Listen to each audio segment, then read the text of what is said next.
Hey, yo, what a div, y'all. Let's get right into it. So, my last video, we talked about like the state of leveling in PoE. And the thing I took away from that video, most importantly, is actually just how much of this has room to be improved in PoE too, especially since we know that it's coming really soon, right? We just got the announcement for the announcement yesterday, and we're looking forward to seeing what's going to actually be in PoE 2. We're going to get to play it soon. And that means that there's hope for these gripes that we have with PoE 1 to just be straight up adjusted in PoE 2. And so I was thinking about other things that fall in this basket, specifically as it pertains to combat, right? Because they've put a lot of emphasis in the material that we've seen so far and the things that they've said to us so far in the importance of getting the gameplay, the combat feeling right. So I was thinking, like, what things in the combat do I have some really big problems with in PoE 1 that could absolutely be addressed in PoE 2? And, I'm looking to hear you guys' feedback on some of these as well, just because, well, I mean, you guys went crazy on the last video, by the way. Like, thank y'all so much. I think woke up the next day to see like almost 50 of you guys had commented, which is insane to me. Just loved reading every last one of them. And I have read every comment on those, by the way, because I think it's just fascinating the amount of input that video managed to generate. So keep that up, please, because that's what the goal of these videos are. I'm just looking to generate conversation around PoE so that we all have a base point for us to compare our feelings on PoE 1 to PoE 2. And on a similar vein, while you're commenting, like and subscribe as well to boost the channel up. But again, the comments are really the thing that I'm here for. I'm just here for the discussion about the state of the game. I want to see people's input on how they feel about the things that I'm talking about, right? This is all feeler work.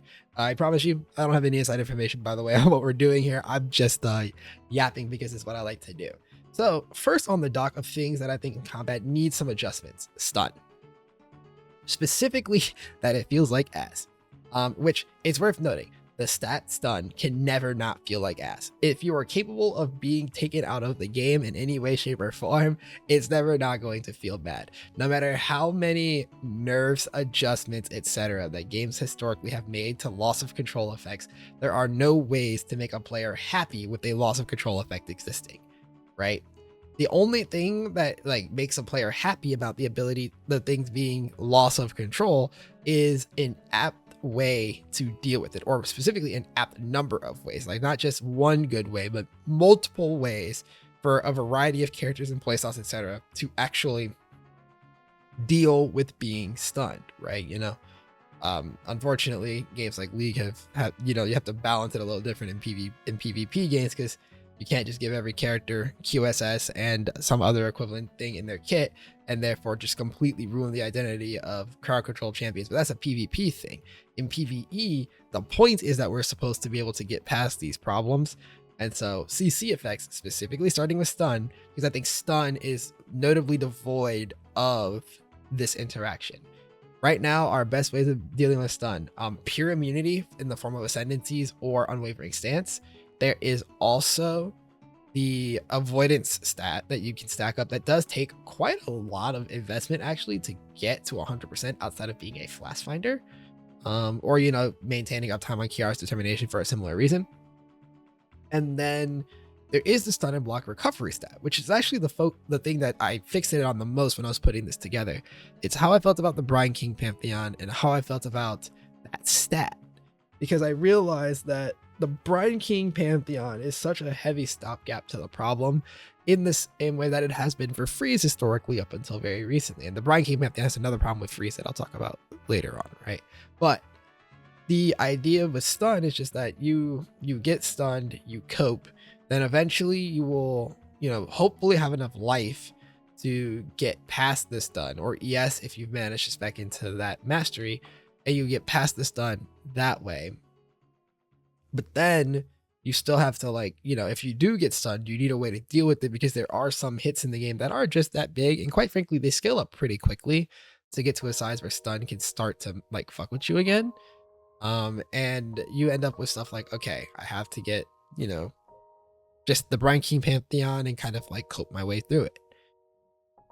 Or Immutable Force, because Immutable Force gives you the ability to reduce it to damn near a tenth of the time that you would have been stunned before, which makes it either negligible or straight up discarded in the vast majority of cases.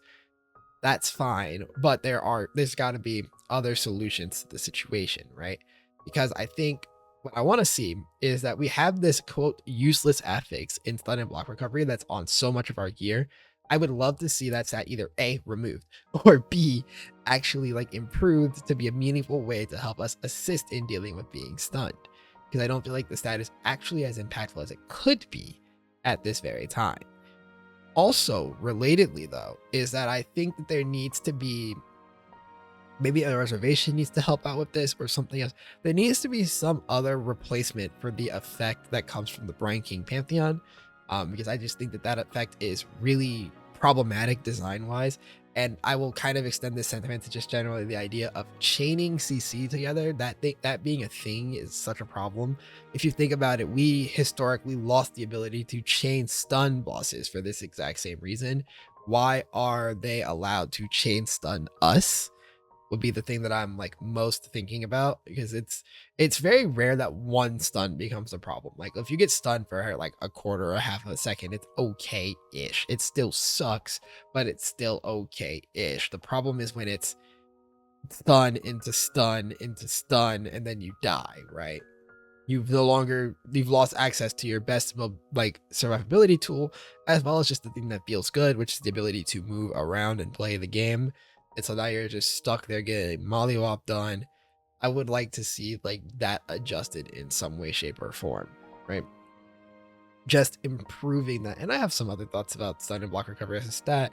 That's gonna come in a different video as I continue to like run through the different things that I would like to see improved as we go into PoE 2. Next up, ailments. This is mostly aimed at freeze and chill, just as loss of control effects as well. But I opened this actually to also include like alternative ailments, this being sap, scorch, brittle, because I do think for the most part, shock and ignite, poison, bleed are handled pretty well. I have some complaints about CB, right? And let's just go ahead and get into the variety of my takes here. One, similar complaints that I have about stun apply to freeze and chill, with an even larger thing about how bad freeze is. But we have to talk a little bit about the history first, right? Because I think it's important to understand that it did used to be worse, right? We used to be reliant on flasks exclusively for really dealing with these things. Ascendancies had ways of dealing with them, but outside of that, it was really just a flasks are by far the most efficient method of dealing with it. Just get a variety of immunity flasks and keep them up 100% of the time, and therefore you'll be fine. And then what ended up happening was that we got Expedition, where they took away, or not even took away, they took away, then brought back and massively nerfed the ability to have permanent uptime on the immunity effects on those flasks. And so now we settle into a state where our primary source of freeze immunity comes from stuff like Period of Elements or Arctic Armor or the Brine King Pantheon, all of which were added in the 2 leagues following the change to Flask and Expedition Lethal Scourge and Arc Nemesis / the Siege to the Atlas patch. That's when we actually got the ability to have ways to deal with freeze in particular. Chill has existed for quite a while on Rin boots in particular. It's actually very interesting that a part of the Rin boots got nerfed out of value.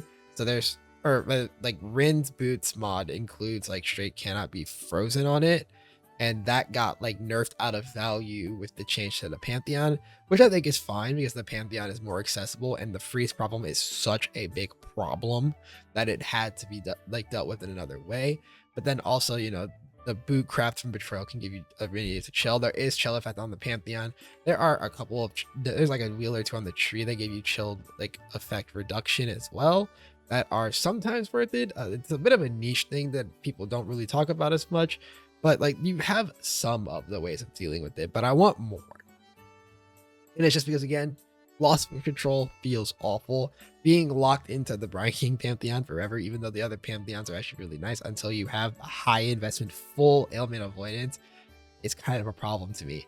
And speaking of full ailment avoidance, I now shift over to alt ailments because with the amount of other sources in the game besides just Delirium that do actually provide the alternate ailments to enemies, it's high time that we get access to the like avoidances and mitigations for alternate ailments as a part of our base stats, right? Like if I am getting effect reduction for chill, it's probably high time that I also get effect reduction for brittle with it. Same thing if I'm getting it for shock, I should be getting it for sap. Ignite and Scorch are a little interesting because one of them is damaging, one of them is non-damaging, but the general idea still applies. Maybe it's a duration thing there, right? Like we should be getting stats that impact alt ailments because they are not just a one-off thing that you occur while doing delirium anymore. You incur them even while just like altar farming at this point, and that altar farming has been a core part of the game for over 2 years now, which means that we should have ways to actually mitigate that besides it being a high investment thing when that is a low investment problem. As far as damaging ailments goes, I actually think a lot of them are in the right place, just because of the damage tuning that's happened over the years. I have one specific complaint with corrupted blood, and that usually just has to do with how you get it, in the sense that everything else revolves around you getting hit, and CB for whatever reason is still a thing that you just like accidentally end up at 10 stacks of because you were mapping and minding your business. It feels a lot like an on-death effect, and the fact that it's not lumped under the ailments except for specifically the case where a bleed removal flask will also catch CB is kind of dumb. Like, make up your mind if you like either give us more protections against Fizz Dot as a whole or that in particular, which I have some thoughts about Dot, but that's for a different type of media, right? Now, number 3 on this list, and last one of this video, is resistances. Because resistances, while not problematic in the same way that stun and ailments are, resistances are problematic in a way that I need to explain in this video first so that I can reference back to it for a future video talking about gearing in the game, because resistances provide such a problem in terms of their binary nature of having them. Because the game starts to be tuned around having 75% resistance, specifically starting at maps, basically. Like, I don't, like, jokingly, I have walked into maps at 65% resistance plenty of times, just because I am like fast like that, and honestly, like, I'm used to and comfortable with that if I need to for the first couple of maps before I get like my resistance like thinned out a little bit. But the reality is that the game, for the majority of players, the core experience, like, I'm pretty sure if you were to go just ask GGG, hey, where am I supposed to actually have my resistance capped at, they would tell you by the time you enter maps. Like, that's like meant to be a thing.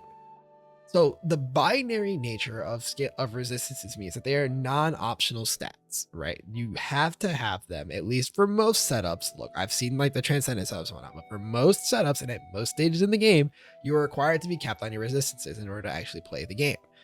And it's a weird like paradigm shift relative to how it functions in the campaign, because in the campaign at all times the game is playable with uncapped resistances.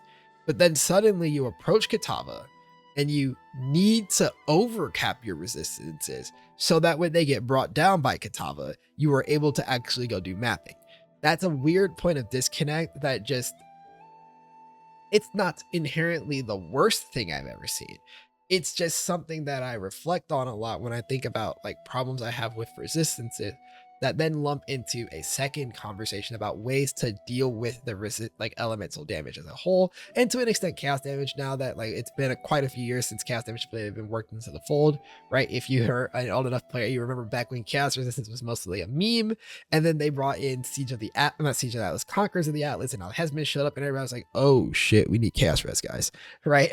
And then now, you know, we're many years later where we have all sorts of even just monster modifiers that apply additional chaos damage to the monster, and therefore you are required in some degree to have chaos resistance on your character in order to function, even if that might just be an amethyst flask, which, well, that will lead into a different conversation of its own. We're talking about all of these things I've said are going to lead to a different conversation about gear, by the way, like talk about gear affixes and the problems I have with that.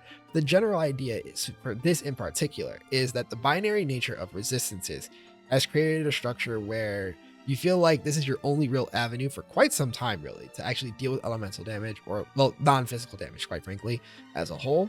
And then if you looked at your options available to you for like elemental damage in particular, for example, you actually don't have that many of them available to you outside of your Ascendancy's defensive options. Like, block is not actual mitigation, it's avoidance. Suppression only works on spells. You don't actually have like an attack exclusive version of actual mitigation. Because again, even like glancing blows block is still only a chance to then mitigate that damage, right? Or it's like at least suppression is 100% chance to mitigate half of the elemental damage. The other thing in my mind here is though how pertinent the change to endurance charges was this patch. A large part of why that was such a big deal, in case you're like, why is everybody going so insane over endurance charges, or maybe you just want to hear it again, is specifically the fact that it gave us a source of elemental DR that is pretty globally available. It's really hard to find a character that cannot find a way to get those endurance charges on their character, even if it's literally just crafting min endurance on their jewelry when possible. That is a source of percentage reduced elemental damage taken, which is a damage source of mitigation that is so hard to come by. Now, that's like a limited stat, right? Max res becoming more available in the past 2 or 3 leagues also helps in that same vein. And so what I'm getting at more specifically here is that we've already seen them start to take stabs at giving us ways to actually interface with elemental damage beyond just capping 75 res. And I want to see them continue doing that, because you want to actually be able to touch those things in a different way. And ideally, I'd like to see them take more of an approach to say, like, I guess Diablo 4 is the closest comparison in this regard with the actual like shrinking of resistances. Last Epoch also has a system similar to this where the enemies gain pen as you go on. And the general idea is just making it so that the resistances themselves are less impactful in general tuning. To talk about this a little bit more in specific, Last Epoch's actually, yeah, think about it, I like Last Epoch's a little bit more than I like Diablo's, but it's specifically because of how they do it. Last Epoch gives enemies 1% pen per area level up till area level 75.